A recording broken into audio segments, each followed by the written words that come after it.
It having reached the hour of 5:30 p.m., I am calling the August 26, 2025 Modesto City Council meeting to order and ask the city clerk to please call the roll. Vice Mayor Bavaro. Here. Councilmember Williams. Here. Councilmember Wright. Here. Councilmember Scutia-Brayton. Here. Councilmember Alvarez. Here. Councilmember Ricky. Here. And Mayor Zwellen. Here. Will everyone please rise for the Pledge of Allegiance, followed by the invocation from Marvin Jacobo with City Ministry Network.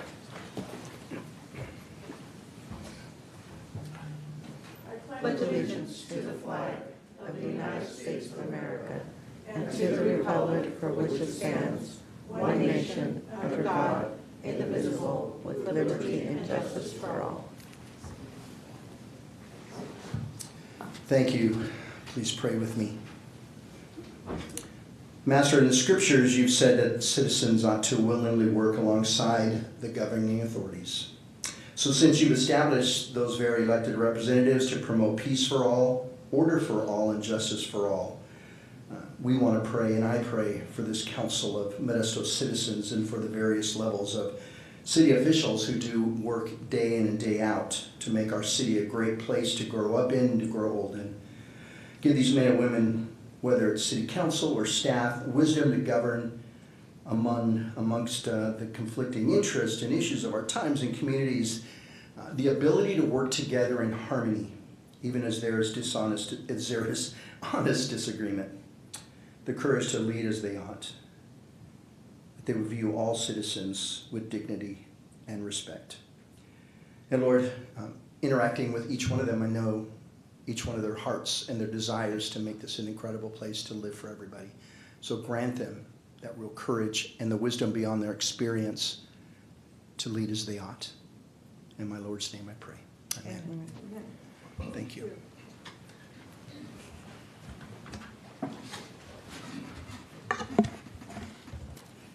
Right. Does the city clerk have any announcements? Yes, Mayor, just a reminder, public comment is 3 minutes. There are blue speaker cards at the entrance of the chambers. Thank you. Will the city attorney report out on closed session? Yes, Mayor. The council met in closed session today to discuss items related to existing litigation and anticipated litigation. No reportable action was taken. All right, thank you. Next is item 1. Proclamation declaring September 7th through the 13th as National Suicide Prevention Week. I will read the proclamation.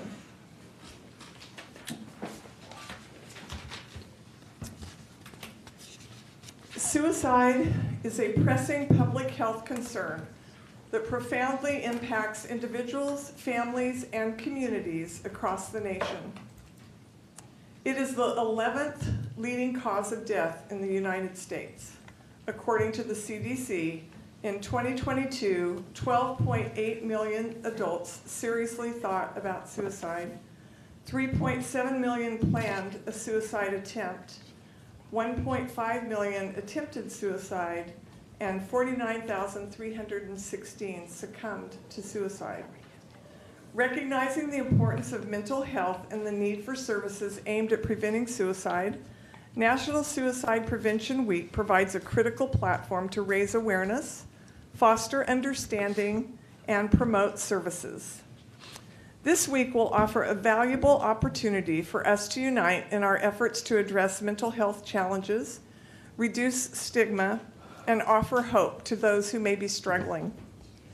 By participating in National Suicide Prevention Week, we emphasize the importance of education, dialogue, and community involvement in bringing awareness to this significant issue.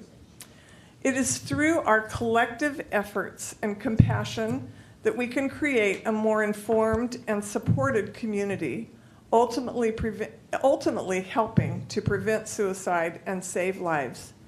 Now, therefore, I, Sue Zwellen, Mayor, do hereby proclaim September 7th through the 13th, 2025 as National Suicide Prevention Week in the City of Modesto and urge all residents to raise awareness, support each other, and make a positive impact to save lives.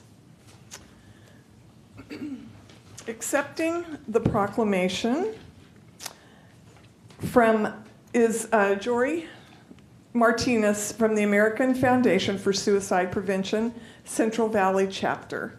Welcome, if you are here. Yes, please. Yes, we'd love to hear from you. Hi, thank you. Just quick, thank you so much.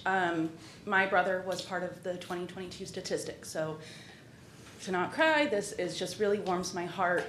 I gave the clerk walks for our October 4th Out of the Darkness Walk, Modesto West Campus.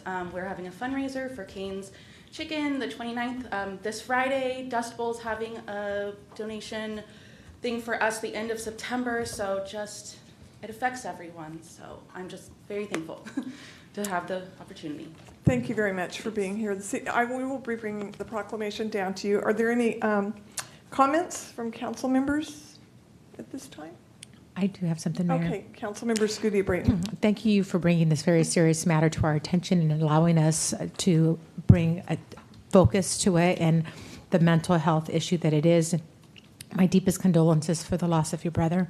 I know that not only affects you as an individual, but your family and generations after that. It impacts the entire community. It's a horribly sad and heavy subject, and thank you for, again, bringing attention and trying to get just a focus that hopefully we could prevent it, if not bring just professionals that can alleviate a situation that may cause someone to go that route. So thank you for being here. Thank you, I All appreciate right. it. Councilmember Williams. Thank you, Mayor. Out of 22 nieces and nephews on my side, we lost one to suicide, unfortunately. And of course, our family and my sister is still reeling from that. But being able for you all to continue to talk about it, and hopefully folks hear about it and then act on it and prevent it, that's what it's really all about. Unfortunately, I will not be here on the 29th. I really like going to and supporting the endeavors over at MJC West. But Godspeed to each and every one of you for doing what you do to help families and individuals in our community. Thank you. All right. Any other comments? Seeing none at this time, thank you for being here this evening, and I will now bring the proclamation down and present it.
Next on the agenda is public comment.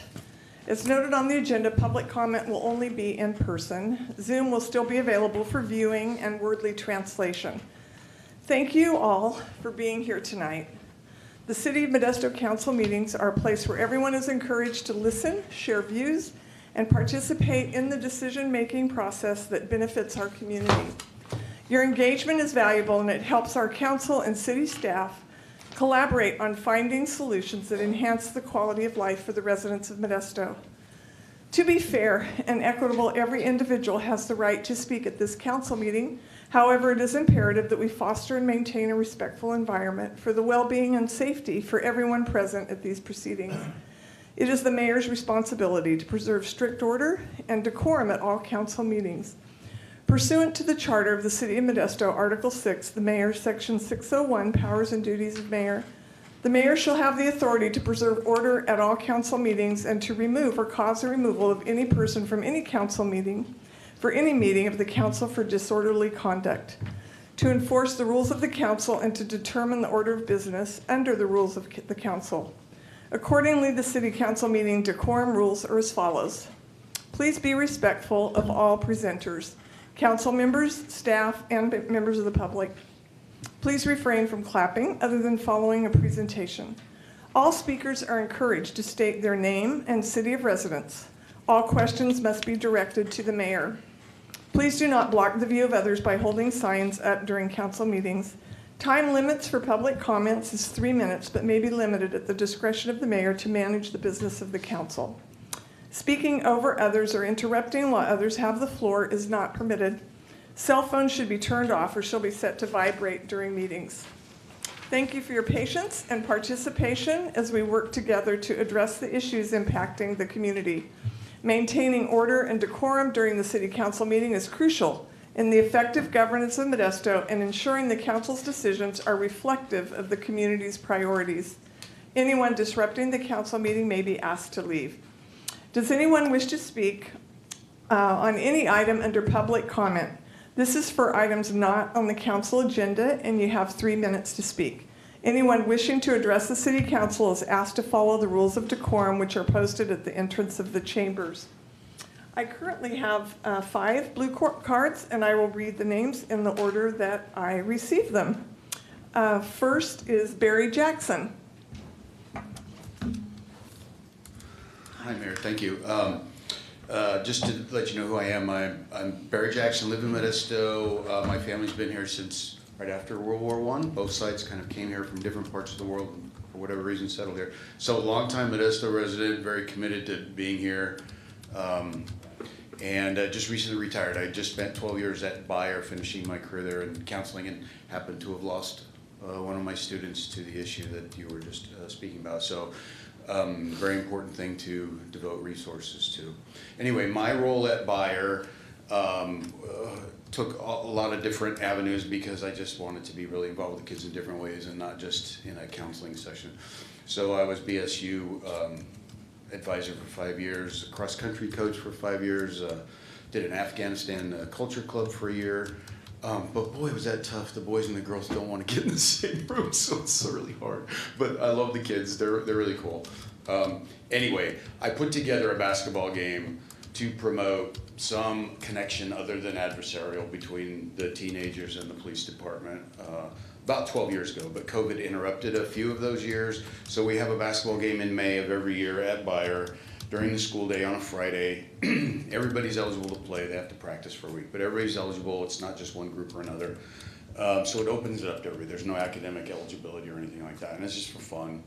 And I wanted to, it's not on the calendar yet, but it would be a really cool thing to have a few of you guys there this year. It'll be the 10th year.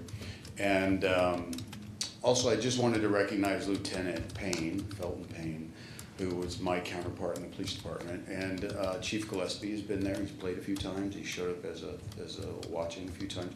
And, I don't know, over 10 years how many officers have played, but quite a few repeat their performance with the kids.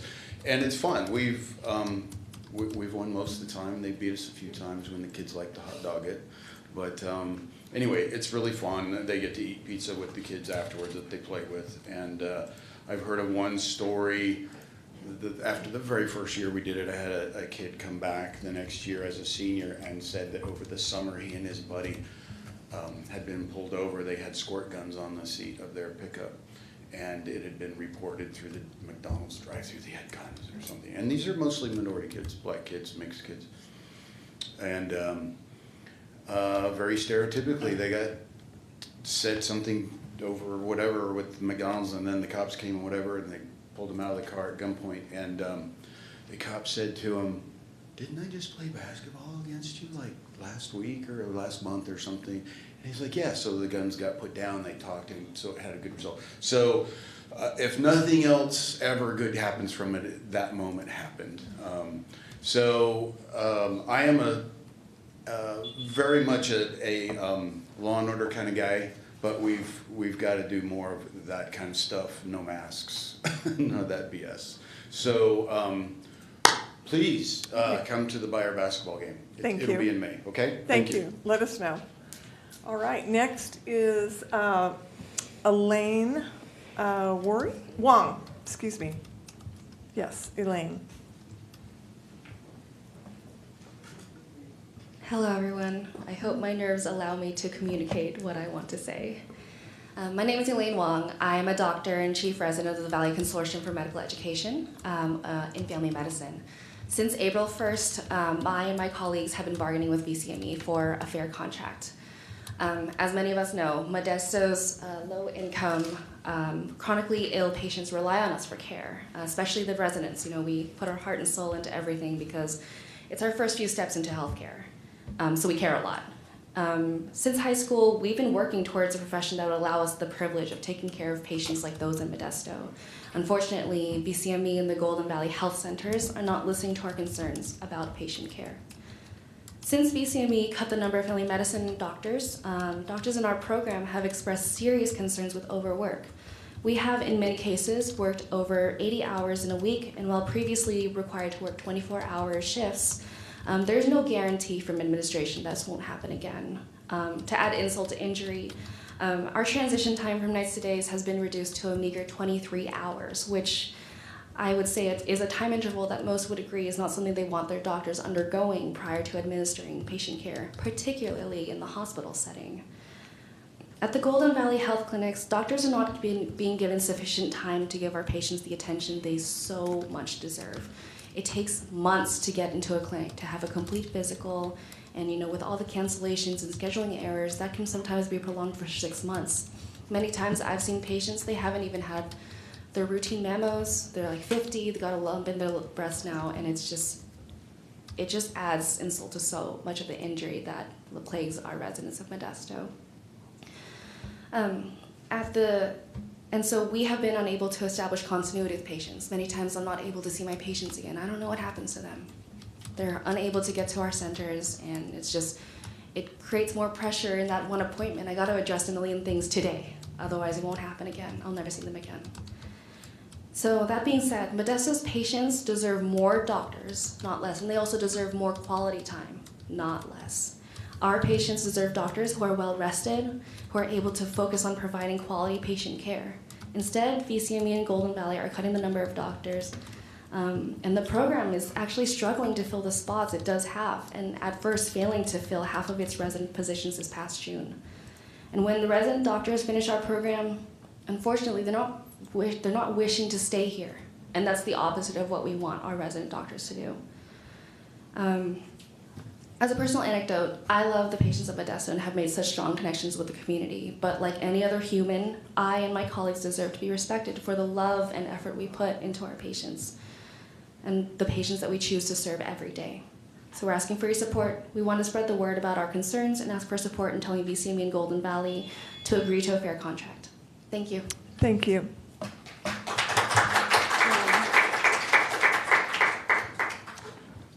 Next is Tom Myers.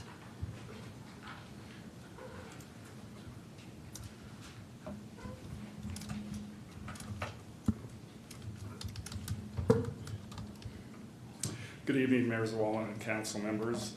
My name is Tom Myers. I live in Modesto.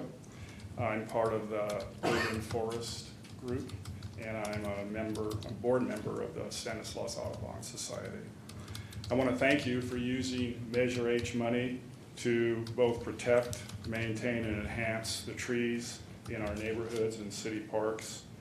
Money was budgeted to remove dead trees, reduce the tree trimming time, and recently you budgeted money for a tree planting initiative, 500 new trees for city residents wanting a new or replacement tree.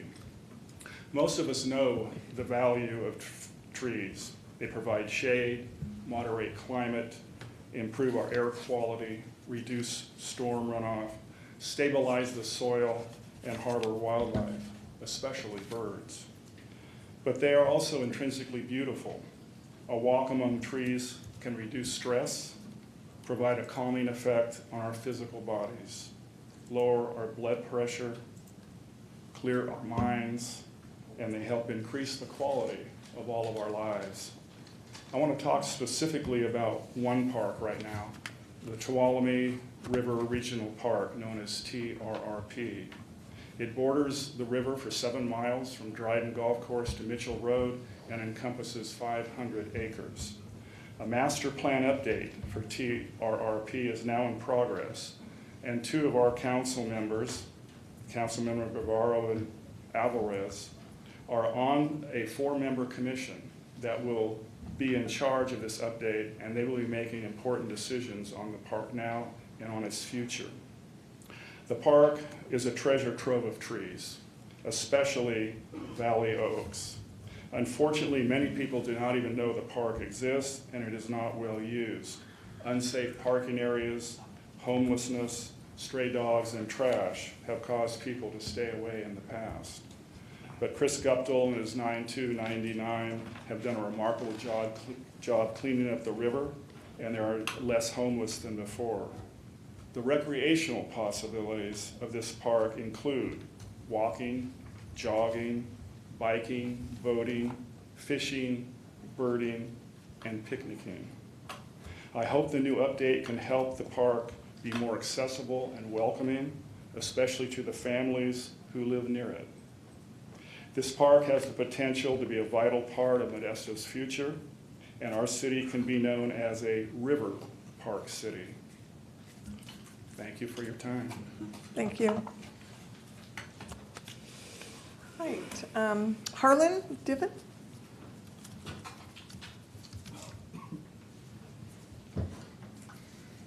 Mayor, council members, my name is Harlan Diven. I'm happy to join you again. I realized I didn't introduce myself to you the first time I was here or the second time. This is the 3rd time now. I just wanted to take a moment. I grew up in Modesto. My family has deep roots in Modesto. I moved away to go to school, lived in Oakland, lived in Los Angeles, and have come back in the last year. I am so proud to come back to Modesto. It has been an amazing experience. I'm so happy to be back. I'm in Councilmember Ricky's district, and I'm really happy to be involved really deeply in my community here. One of the reasons that I got involved on June 14th with the protest arrest that happened that day is because I am so involved in the community here. And I've made a point of it since I got here. So what happened, should I pause? No?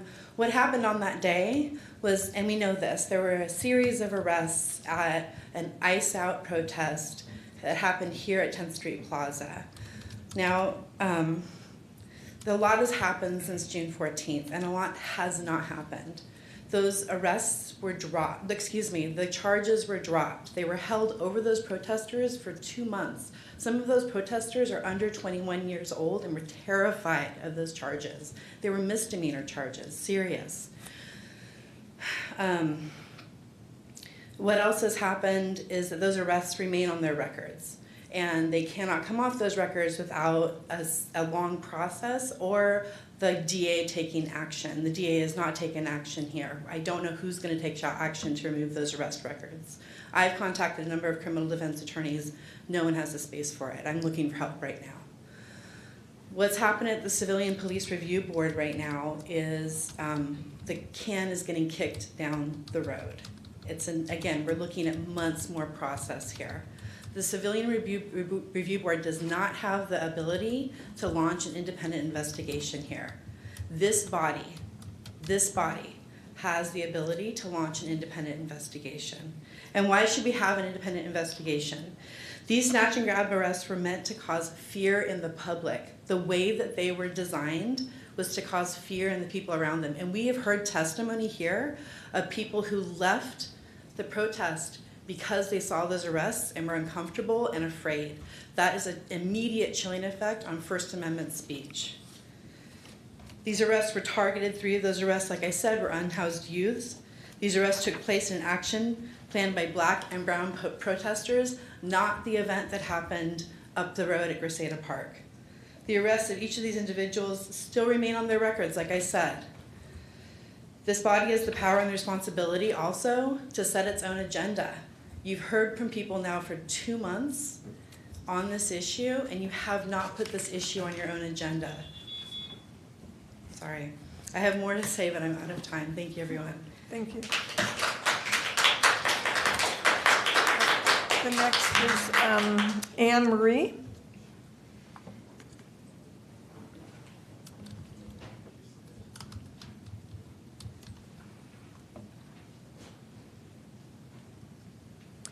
Hello, City Council.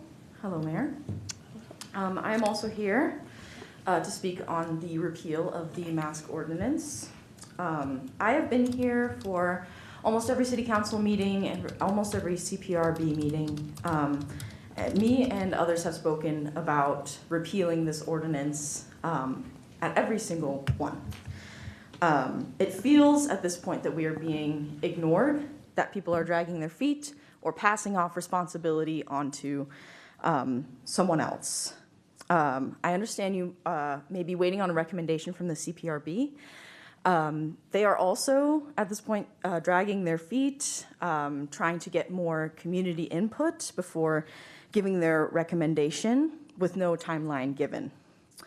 There has been plenty of community input at this point already, and evidence that this municipal code is unenforceable and unconstitutional. A couple of quotes, one from the Modesto Bee. They say that the council is the only governing body that can repeal or amend the ordinance. There is nothing in the city charter that prevents the council from taking up the issue on its own.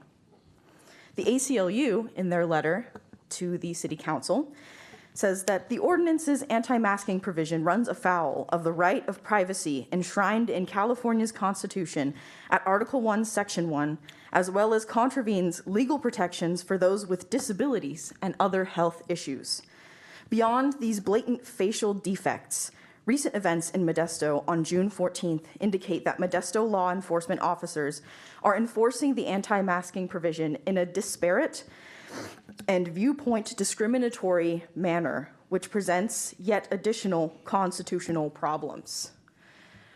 While we wait for this municipal code to be repealed and for an independent investigation into the MPD to be made, real people are at risk of arrest and discrimination directly related to this municipal code that is vague and unenforceable.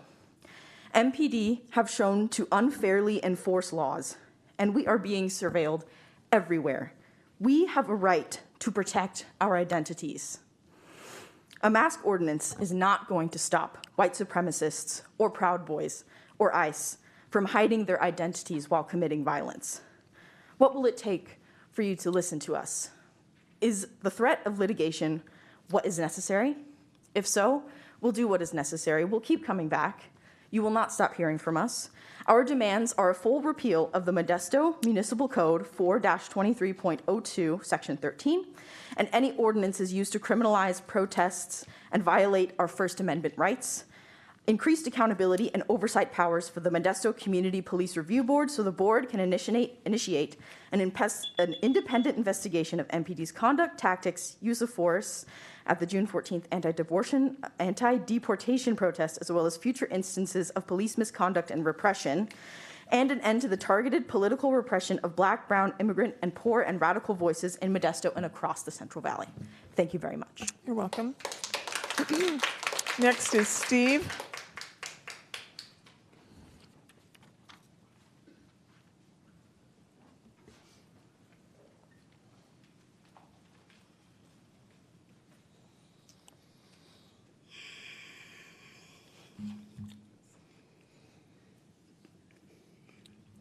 I would like to remind you, Ms. Mayor, Mr. Manager, and the council and the rest of this community about the time that you were called out for lying about the application of the Brown Act.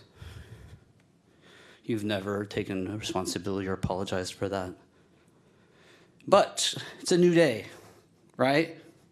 So from the rules that are on the website, which, you know, prove you wrong, the last item does say, finally, a council member or the council itself may take action to direct staff to place a matter of business on a future agenda. And I don't mind a little repetition because you guys seem to need several years of repetition before your ears even perk. To repeat, this is from the Modesto Bee. They say the council is the only governing body that can repeal or amend the ordinance. There is nothing in the city charter that prevents the council from taking up the issue on its own. So, look, you guys don't have the greatest track record for actually caring about what the community wants. We've just watched you brush us off for years. This town has plenty of scandal. Wouldn't it be a brilliant idea, a one step into a brighter future, to be willing to talk about an issue that a good chunk of this community is coming to you and begging you to talk about? Who would like to, whatever the terminology you use, who would like to motion that the matter of discussing whether or not to overturn the municipal code be agendized for a future meeting, which means you can pick a couple meetings from now, right? So you don't have to use the excuse you're using that you have to wait on the CPRB, which you designed to not have any real authority anyway. We are tired of your deflections and we're excited about a new day. Mr. Bavaro, would you like to motion that it be put on a future agenda for this council to discuss the possible repeal of the municipal code? Anybody? Mr. Ricky, you were the one that expressed concerns when it was passed. I was here. There's nobody that has the courage to even be willing to talk about an important issue. No one in this room will even say, well, shoot, we can talk about it at least. We can schedule it for a few weeks from now. Is this your idea of democracy?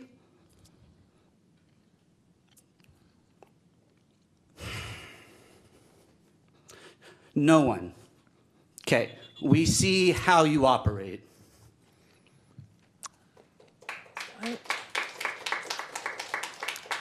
Next is Frank Padron. Frank?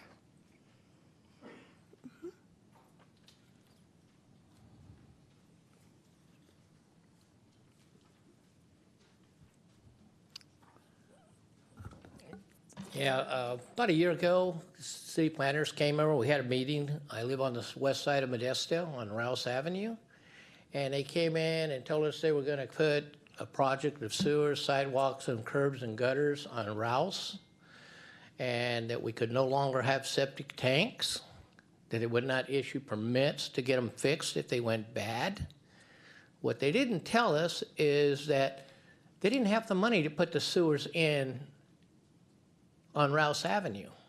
They had to get a grant from the state. They didn't say they needed our help to do that. They strong-armed us into signing up for the sewers, and they said, well, we're not going to charge you for the sewers to hook up. Okay? I haven't had any more contact with the city about that. All right? I found out 2 weeks ago they had a meeting at James Marshall again. I got no notice. My neighbor says, oh, yeah, they're handing out flyers now. People are going out and leaving flyers on your house. Before, I was getting letters. Now that you got the project, you don't really want to hear from the people and the questions you ask about it. So why are we not getting the sewers, the curbs and gutters? Oh, the street's too narrow. Well, didn't you do a study before you try to put the sewers in to give us the full information? You promised us a bed of roses and gardens, and you gave us a stack of, I hate to say this, but shit. You didn't complete your promise. So why am I not getting notified when we're having meetings now? I asked the city, well, we're in county. I raise my own eggs. I have a garden, okay? I raise my own pigs, okay, to butcher, to eat, so I don't have to buy that. And I go, how's that going to affect me? Oh, well, we'll get back to you. It's been over a year and no notice, no answer. I called them up. Well, we don't know yet. It takes you a year to make a decision? Does it take you that long to give your spouse an answer? I would like a response. When your spouse asks you a question, does it take you a year to respond to them? Yes or no? Does your husband take you an hour to answer him, Susan? What I can Well, do. go okay. ahead, answer the question. What I will do is have you give your information, contact information to Allison to your left, and we can get more specifics about the specific area that you're talking about. I'm tired Okay. of the political Okay. things. I've been to the planning department, I've asked questions. Giving her the information is not gonna change anything, okay? If I've been there in person and asked the question, and I don't get an answer in a year's time, what makes me think giving her the information is gonna give me an answer? Okay, that's what we have for you Yeah, tonight. it's not gonna happen. Okay, thank you. You know, you guys listen, but you guys never answer any questions. It's like talking to Pinocchio, All right, all right? Thank you. You can understand why I'm upset, all right? all right, you've I exceeded your get no time, thank notice- you. I get no notice or anything. Thank you. Next is Nora Garcia Ruin. Nora?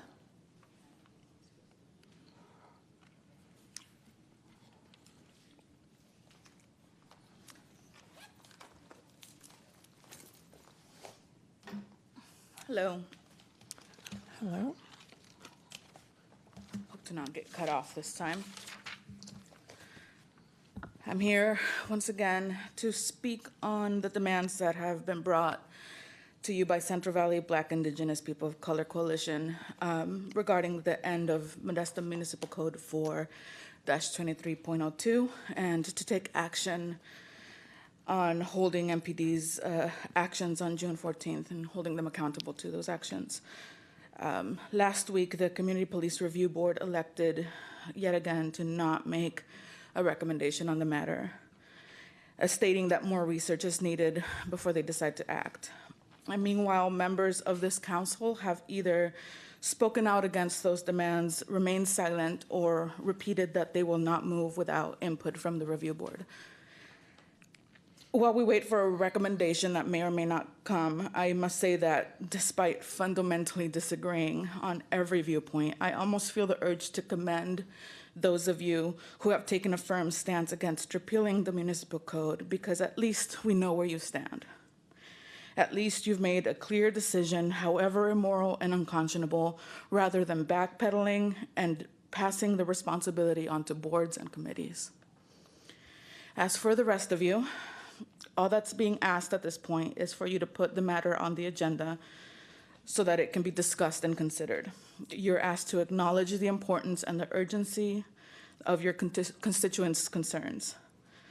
It's not an unreasonable ask, yet more concern seems to be given to political posturing, online intimidation, and meddling in the affairs of county departments than to a pressing violation of our rights. This cowardly stance may be an attempt to remain neutral, but judging by the public display out here in every one of these meetings these past few months, I don't think people are buying it.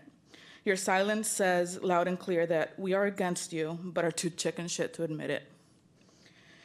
I guess I've forgotten the purpose of bureaucratic red tape, though. It's to delay any meaningful action with strategic foot dragging and to avoid taking a controversial stance. It allows you all to use committees as a way to avoid giving any sort of response. I'll be honest, I don't have much hope that this council will grant any of the demands willingly. Rather, I expect to see the city defend its position in a courtroom sometime in the future and trust that our strong Modesto community will take matters into its own hands during future election cycles. Thank you. Next, Jennifer Cullison.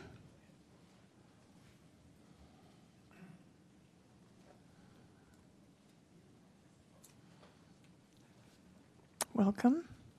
Thank you. I just have something pretty brief to say, not as polished and beautiful as the others. But hi, and thank you for giving us time to discuss the municipal code against masking. As an activist for immigrant rights, I want to simply voice my support for the repeal of the anti-masking ordinance, which at this point leaves vulnerable populations, including people of color and immigrants today, at great risk of profiling and arrest as they organize to express their freedom of speech in this volatile time. as a Unitarian Universalist, see our letter, and professor at Stan State, I am speaking my conscience. Please put the topic on the agenda immediately and protect the rights of all people to the freedom of speech. Thank you. All right, Bianca?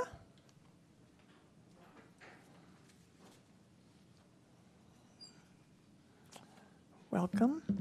Thank you. Good evening, City Council members and Mayor. It's been a good minute, but I do remember the quite lengthy marathon that was created through bureaucratic systems to implement the Civilian Review Board. It took years and many committed members to come to almost every single city council meeting, including Darlene, who was the mother of Trevor Seaver, who was assassinated by Joseph Lamontia. And she gave us the energy to keep going. And now with this issue on the mask ordinance, we are returning and ready for another marathon, as it seems like you are leading, passing the buck to another committee that's going to take some time to produce recommendations. And while I understand why that was done, it is not necessary, as many have pointed out, that you have the ability and the right and the power to address this at the City Council through public discussion. And while I am confident that the Civilian Review Board, the Community Police Review Board's recommendations are on our side because it is the right thing to do, the mask ordinance is unconstitutional, and we don't think that you want litigation, but you might get it. I am looking forward to their recommendations. I'm not quite looking forward to, actually, I guess I am looking forward to your comments because you guys have been very quiet about them, but I would like to remind Mr. Nick Bavaro in District 4, Eric Alvarez in District 2, and Jeremiah Williams in District 5, that if you are looking to be reelected and to have a seat again in the 2026 election, that you need to be more vocal because your constituents are the ones coming here to these meetings.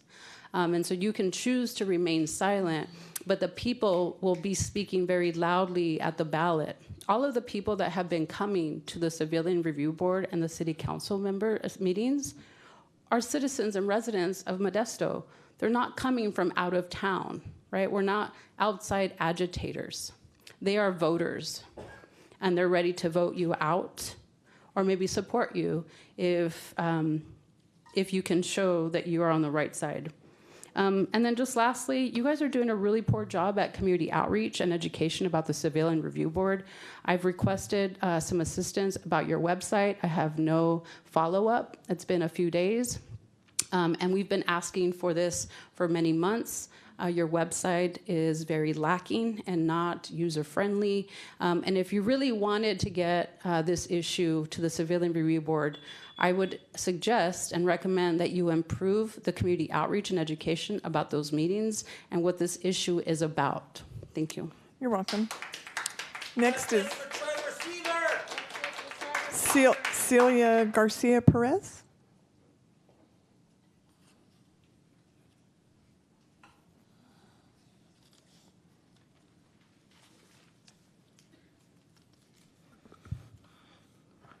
Good evening, Mayor and City Council. Good evening. My name is Celia Garcia Perez, and I live in Modesto. I was born and raised here and have lived in many other places in the country. I came back here after obtaining my master's degree in ethics, peace, and global affairs to help work on social justice issues here in Stanislaus County. We need it. I've recently sent a letter to all of you regarding the Modesto City Ordinance 4-23.02, Section 13, on behalf of the social justice team of the Universalist Unitarian Fellowship of Stanislaus County. I hope you've all had an opportunity to read that letter. I want to reiterate my support for an expeditious appeal of the mask ordinance and authorize a special investigation into actions of local law enforcement that day? What did we allow to happen in our beloved city on June 14th? Were the actions taken in good faith, in the name of public safety, or did we allow the targeting of young people of color against our values, principles, and our Constitution? Let's agendize this item. Let's repeal this ordinance and make sure that these actions are never again repeated. Let's stand with the ACLU and respect basic human rights and constitutional freedoms. Thank you. You're welcome. Is there anyone else wishing to come forward to speak under public comment at this time? All right, next on the agenda, oh, sorry.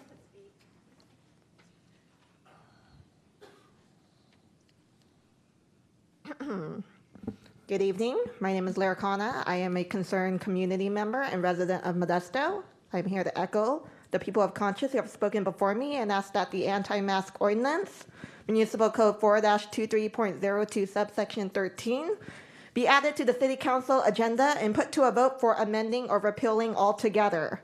Like others before me, I would like to remind the Council that the Modesto Bee confirmed in their article published August 4th that the Council can take action on this ordinance independent of any other committee or entity.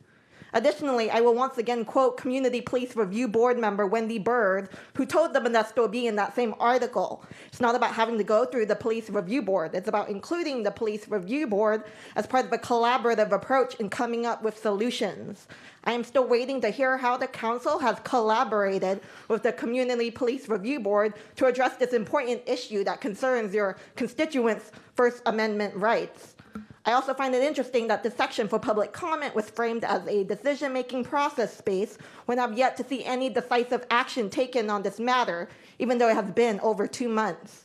Given that this council appears to value the input of legal experts over that of impacted community members, I will now proceed to share a pertinent quote from the July 18th letter from the ACLU Northern California to the council, which I would hope all council members would have read by now. This is from the section covering how Modesto Municipal Code 4-23.02 subsection 13 enables unconstitutional viewpoint discrimination. Laws that are overbroad and vague, like the ordinance, are particularly problematic when they implicate First Amendment rights because they chill speech and expression and enable arbitrary, unbridled discretion and discriminatory enforcement practices. The ordinance's anti-masking provision falls squarely within this constitutional concern. Its exceptions for religious beliefs, practices, or observances and medical necessity are vague and unworkable. Law enforcement officers are rarely equipped to independently determine subjective intent, and they may not legally interrogate people about their religious practices, their disabilities, and/or health-related reasons for wearing a mask. When the law lacks clear standards, it delegates unchecked discretion to law enforcement, increasing the likelihood that enforcement will reflect existing societal biases rather than neutral application. Once again, I will conclude by telling the council to do better and demonstrate actual leadership on this issue, which I've been pushing for since June. Failure to act will result in the city of Modesto facing yet another wasteful and entirely avoidable civil rights lawsuit that would reflect poorly on a city that claims to support its community. Thank you.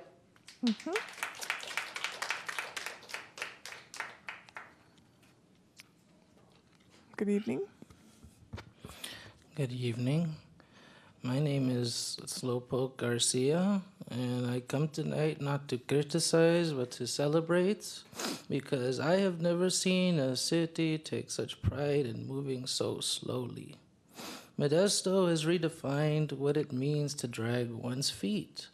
I truly admire how the government here moves slower than a turtle on a skateboard without any wheels. You see, the ordinance was unnecessary from the very beginning because things were working just fine before it was ever implemented. But now that people have been arrested under it and charges were dropped because no crimes were committed, and the ACLU has weighed in, and the FAC spoke out, and the NAACP expressed discontent, and the Unitarian Church explained how unjust the law is, and the public has spoken, it's only natural that we should take months, maybe years, to decide whether to undo something that never should have existed in the first place. I especially love the idea that we should all see all sides, because really there must be countless sides when it comes to a law that criminalizes umbrellas without rain, bike helmets, and people covering their faces. So you're right. Let's drag this out until the Community Police Review Board sends you a polite letter telling you what you already know. The ordinance is bad. It's a beautiful process. First we had a city without the ordinance and it worked fine. And then we added the ordinance and it created problems. Now we're taking a year-long study to decide if maybe, possibly, perhaps, we should go back to what was working just fine. So thank you for this slow, cautious, bureaucratic approach. It takes true leadership to take something simple and stretch it out into a complicated, time-consuming process that erodes public trust along the way. And when the day finally comes that you repeal this ordinance, you can stand tall and say you've considered all perspectives, even though the city ran perfectly well before you passed it in the first place. Thank you. Mm-hmm. You're welcome. Is there anyone else under public comment this evening?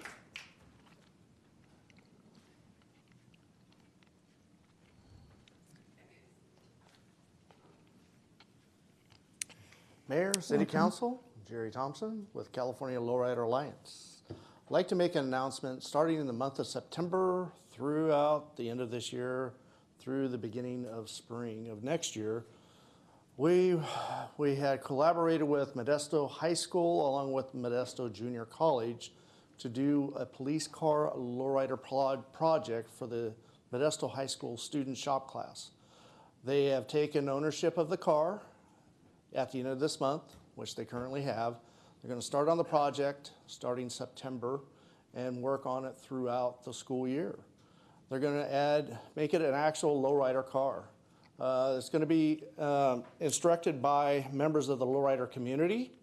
They're going to work with the shop instructors at Modesto High School and MJC on learn how to do suspension modifications, add stereo sound systems, along with custom paint. They're going to do metal flake and maybe some other techniques that they're going to learn from members within the lowrider community that have these skills. These students are going to learn not only their high school credits, but they're going to also gain junior college credits. So when they graduate from high school, they will have college units that they can transfer to MJC or other colleges if they decide to continue on with trade school education. So this is a program that's new. Nobody's ever tried to do this, especially in the lowrider community. A lot of the lowrider clubs have worked with collaborations with their departments to build lowrider police cars, but this is the first in the state of California that's going to be done by high school students. And these students are going to gain something very valuable that I think and a lot of us in the community feel that is going to help them further their educations. If they can't afford to go on to a four-year college, they can still learn some other valuable skills that is much needed within our society. Because mechanicals is always needed, but a lot of them do end up becoming their own self-owned businesses, and that's always much needed in our communities. So thank you, and I hope you all will follow it as it goes along, because Modesto High School and MJC will have social media postings as it goes along to show what the students are doing and how the progress of this project is coming along. Thank you. You're welcome. Anyone else under public comment? All right. Next on the agenda is consent items. An item may be removed from consent and discussed at the request of a member of the public or council member. Is there anyone in the council that would like a consent item removed for further discussion? And I understand that Councilmember Ricky would like item 3 and number 7 pulled. Anyone else on the council that would like an item pulled? Seeing none, is there anyone in the public that would like an item removed from consent for further discussion or comment? Seeing none, will the city clerk please read the consent items? Item 2, consider approving the minutes for the August 12th, 2025 council meeting. Item 3 was removed from consent. Item 4, consider approving an agreement for engineering design services for the Tivoli Dual-Use Basin and Park with Westwood Professional Services Incorporated, Plano, Texas, for a total amount not to exceed $446,674. Item 5, consider approving the First Amendment for engineering design agreement with Westwood Professional Services Incorporated for the design of the downtown revitalization project, increasing the agreement amount by $191,017 to a new total amount not to exceed $385,332. Item 6, consider approving an amended and restated memorandum of agreement for the preliminary engineering, including final design phase of the 7th Street Bridge project with Stanislaus County. Item 7 was removed from consent. Item 8, consider approving the 2025 guidance manual for development stormwater quality control measures. Item 9, consider accepting the PPA 17 East Union Subdivision public improvements located at the northeast corner of Floyd Avenue and Oakdale Road, and authorizing the city clerk to file a notice of completion with the Stanislaus County Recorder's Office and releasing securities upon the statutory periods, expiration of the statutory periods. Item 10, consider accepting an informational report for the June 2025 accounts payable payment register and void report. Item 11, consider approving an agreement with Telemedicine Group, DE, LLC, Sacramento, California, for the comprehensive heart health assessments for first responders for a total amount not to exceed $112,820. Item 12, consider approving the agreement for tire technician services for fleet services to McCoy Tire Service Center, Modesto, California, for a total amount not to exceed $614,361 over 5 years. Item 13, consider approving the agreements for the purchase of equipment and vehicle parts and repair services with Alltech Industries, Dixon, California, Keys Truck Center, Keys, California, and Bonanza Truck and Trailer, Turlock, California, for a total combined amount not to exceed $1,010,000 over 5 years. Item 14, consider approving the plans and specs for the 6th Road Signal Coordination CML 5059264 project, accepting the bid and awarding a construction contract to Bear Electrical Solutions, LLC out of El Viso, California, in the amount of $731,713, authorizing $73,171 for contingency for a total payment amount not to exceed $804,884. Motion to approve, other than the items pulled, which are number 3 and 7. I have a motion and a second. Will the city clerk please call the roll? Vice Mayor Bavaro. Aye. Councilmember Williams. Aye. Councilmember Wright. Aye. Councilmember Scutia Brayton. Aye. Councilmember Alvarez. Aye. Councilmember Ricky. Aye. And Mayor Zwallen. Aye. Carries 7-0. Back to consent item 3, consider accepting the Landmark Preservation Commission annual report for fiscal year 2024-2025. And we will have a staff report from Jessica Hill. Thank you, Mayor and City Council. So this is our annual report of the Landmark Preservation Commission. As some highlights from the annual report, we were able to inspect 9 of our 12 Mills Act contracts. We were able to confirm and accept a new Mills Act contract for the State Theater. And lastly, we've actually started our new survey of our historic properties in partnership with the Environmental Science Associates. With that, I'm happy to answer any questions. All right, thank you very much. Are there any questions from council members regarding item 3? Councilmember Ricky. Thanks, Mayor. So landmarks are obviously a very important part of our community, and in recent years we've lost a lot of really important landmarks, you know, from the A&W in downtown Modesto, and the funeral home that was across the street from the SCOE building in downtown Modesto. And so I guess my question in this landmark preservation report is, what is the how are we empowering the Landmark Preservation Committee to do a more effective job of actually preserving landmarks in our city. Yeah, so one of the key things the committee has worked on also this year is updating all of our brochures about what it takes to actually be a landmark and starting to think about what proactive outreach would actually look like for the city of Modesto. After we complete our new survey, which shows all that are eligible, I anticipate there will be another outreach to try to encourage more landmarks to be approved by council in the city of Modesto. I think those are some good steps. I'm hopeful that part of that process allows us to suggest specific landmarks and maybe provide incentives to help people become landmarks. Because once a landmark's gone, it's gone. All right, any Vice Mayor Bavaro. Thank you, Mayor. I concur with Councilman Wright, or Ricky. But my question is, A&W is no longer open. They closed it down several years ago.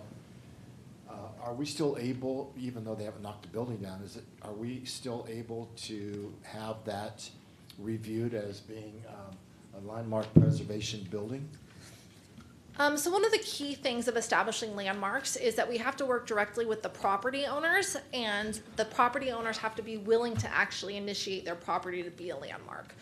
And so again, we're working on more of the proactive outreach, and if through our proactive outreach the property owner's interested, we could look at to see if we could proceed in that direction.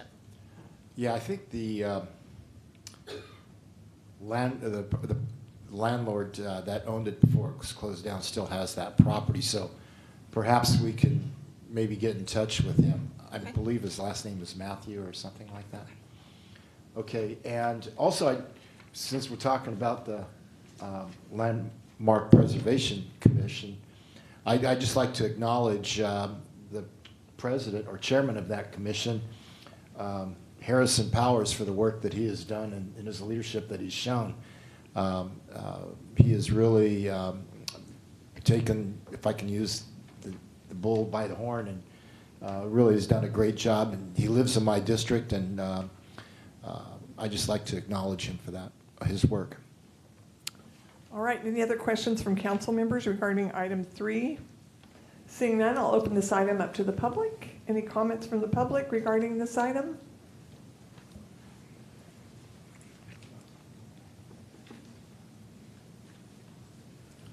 Mayor, Council, I'm a big advocate for this landmark. I agree with Vice Mayor and Councilman Ricky. A&W, if it was more aggressive, it could have possibly been saved, I think, because it is a landmark. I don't know if a lot of people realize there is only one A&W left, and it's an actual A&W Kentucky Fried Chicken out in Oakdale. There are none left in the Stanislaus County area. That was the original A&W that we should have tried to preserve in Modesto as a historical site. Lodi has their original. Fresno or Visalia area has one of their originals still. And Modesto, as a cruising capital, which is known for American graffiti, would have been nice if we could have preserved ours. Because I do know tourists, when they come for our event every year, they look for these kind of outlets to check these things out. So preservation for the history of Modesto is very critical. So like I agree with Councilman Ricky, that there should be some kind of incentive for these businesses to maybe be more proactive in wanting to get more motivated to try to preserve some of these buildings and structures within our city because it helps the tourism also. Because I know on YouTube, people do come to this area and look at some of these old buildings and use it incorporated in their things too. Thank you. Thank you. Any other comments regarding consent item 3? Seeing none, I will close public comments. Any council member comments at this time? Seeing none, we have a resolution accepting the Landmark Preservation Commission annual report for fiscal year 2025. Move to approve. Motion by Councilmember Ricky. Second. Second by Vice Mayor Bavaro. And will the clerk please call the roll? Vice Mayor Bavaro. Aye. Councilmember Williams. Aye. Councilmember Wright. Aye. Councilmember Scutia Brayton. Aye. Councilmember Alvarez. Aye. Councilmember Ricky. Aye. And Mayor Swallen. Aye, carries 7-0. Next is consent item 7.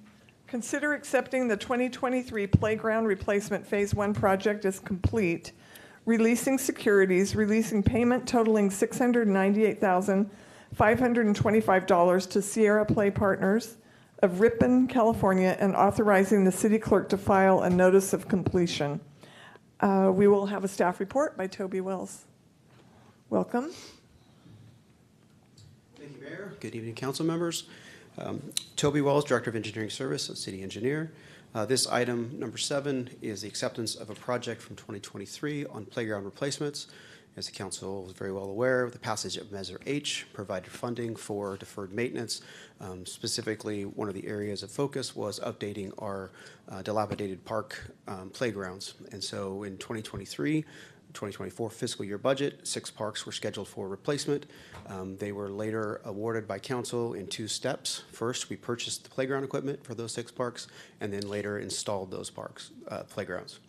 So this item is accepting that completed infrastructure in place. There are 6 playgrounds that were completed: Lakewood, Riverside, Citygate, Milbert Perkins, Orchard Park, and Aqueduct. With the action that's proposed this evening, you would accept those parks as complete. It would start the 1-year warranty period. Happy to answer any questions. All right, thank you. Council questions. Councilmember Ricky. Thanks, Mayor. So, Toby, we've talked a lot about this, but I just wanted to bring it up again and emphasize how important I think that shade in parks like these and in future parks is just for our kids and for their ability to use the parks more often. And I know that these particular parks didn't have shade as part of the priorities. And so I guess what I'm hopeful is that in future parks, and maybe even considering coming back to these parks, we might be thinking about how we can utilize either trees or shade structures to try to make the parks usable for more hours in the day. All right. Any questions? Any other questions? All right, seeing none, I will open this up to the public. Any members of the public regarding item 7 that would like to speak? All right, seeing none, I will close public comment. Any comments from council members? Seeing none, I will make a brief comment that it is great to go by these parks and see so many children and people enjoying the parks, and I'm fully in favor of accepting this project as complete. All right. I have a motion, a resolution accepting 2023 playground replacement Phase 1 project, releasing securities, releasing payments totaling $698,525 to Sierra Play Partners of Ripon, California, and authorizing the city clerk to file a notion of completion. Do I have a motion? So moved. Moved by Councilmember Wright. Second. Second by Councilmember Alvarez. And will the clerk please call the roll for item 7?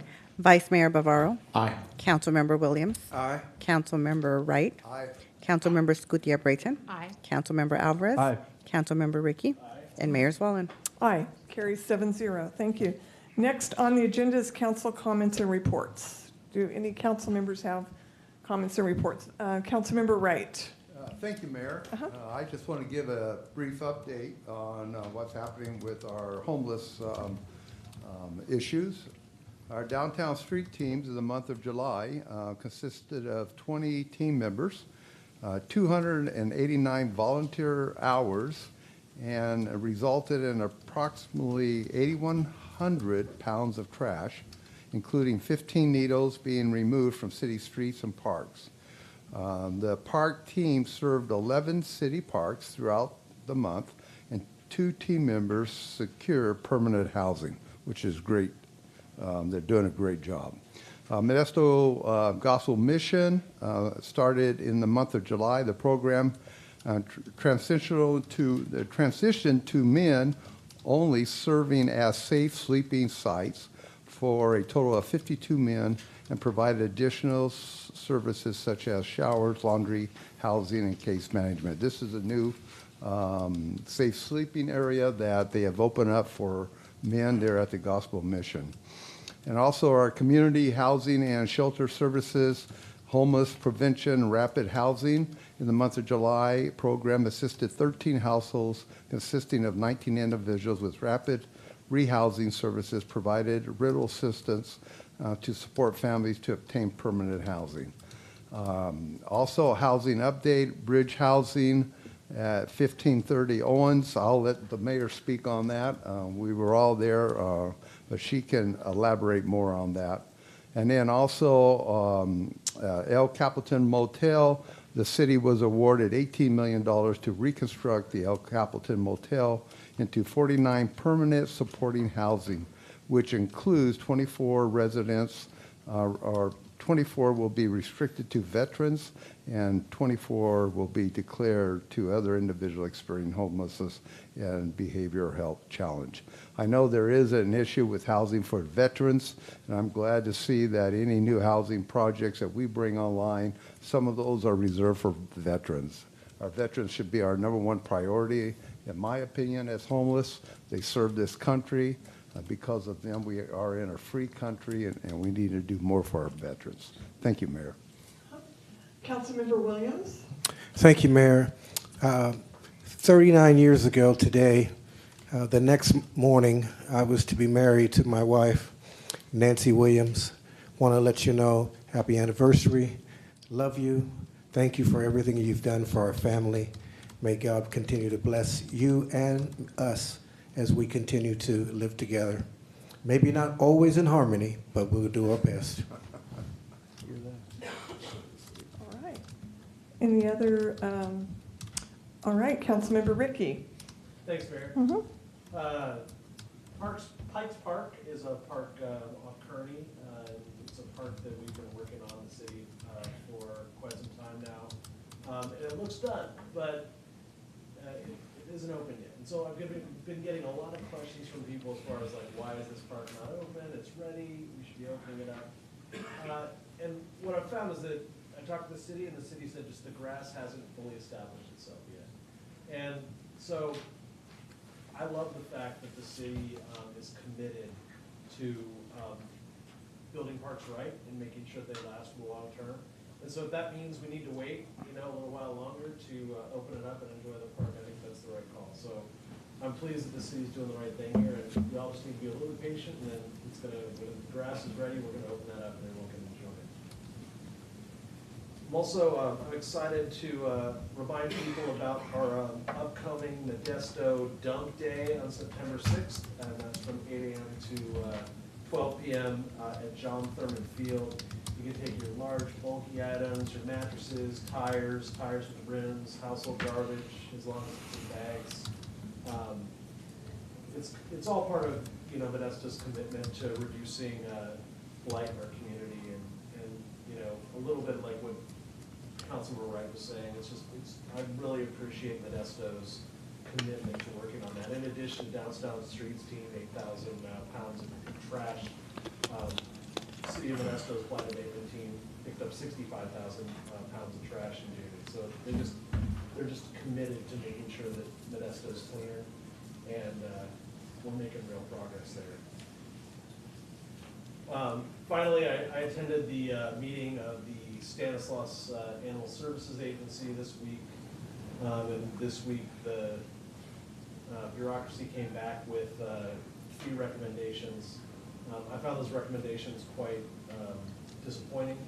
They didn't address any of the core issues that we're seeing at animal services right now, from not being able to get appointments for getting dogs spayed and neutered, to TNR, to being able to bring stray dogs and cats into the shelter without an appointment. None of these things were addressed.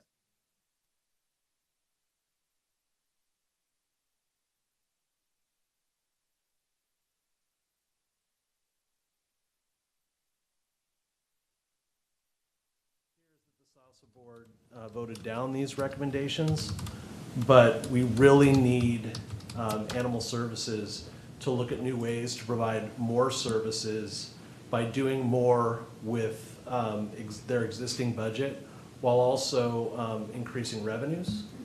And we know that the Stanislaus shelter will never have the same revenues as like some of our richer neighbors, but we can address a lot of these issues through new pathways and innovative strategies as opposed to just kind of giving up. And so I'm looking forward to seeing some of these new ideas, come to fruition. Thanks, Mayor. Vice Mayor Bavaro. Thank you, Mayor. I'm not going to get into the weeds on this issue, but I want to do an FYI to the council that we need to have our radars on full circuit. There are a group of farming investors in the east side of the county that run their wells, and they're running their wells in deficits, and they are looking for ways to mitigate their deficits so they can meet state requirements. And I am concerned on what I hear rumblings through the community that these farm investors are looking at wanting assistance from Modesto, City of Modesto, with our water supply, and we need to be alert, be able to protect the ratepayers and the quality of water that we have in the City of Modesto, particularly as we go through our general plan and as we are looking into the future of the City of Modesto in 20 or 30 years. We need to make sure that we are cautious with our water needs, and by no means be first in line wanting to sell to other cities and or to east side farm investors. And so that's just a FYI, and we need to be very careful and cautious and watch what's going on out there. Thank you, Mayor. You're welcome. I will give a report. This was mentioned on Wednesday, August 13th. Our council collaborated and decorated a room at Grace Gardens, which is a bridge housing home on Owens Drive. And I want to publicly thank Brianna and Edith, our executive assistants, who helped us greatly in bringing this project to fruition. The home looks beautiful and has the colors with the City of Modesto theme and some inspiring placards to hopefully raise the spirits of the people that will be living there. This is in connection with the Modesto Gospel Mission. And we had the ribbon cutting for the homes on Friday, August 15th. On Thursday, August 14th, I met right here in these chambers with 11 students from Kurume, Japan, who came here as part of our Sister Cities initiative. They came with 2 teachers, and I spent a little over an hour conversing with them about our city council and sharing about each one of us. We had the PowerPoint up on the screen, and we talked a lot about city government and what we do and what the purpose is. And they were very interested, and it's just always great to spend time with young people. It's inspiring for me, quite frankly. Then on Saturday, August 16th, our City of Modesto, along with the McHenry Museum, had a presentation on the history of the names of the streets in Modesto and the families behind many of the names. David Seymour, who is the executive director of the Historical Society, did the presentation.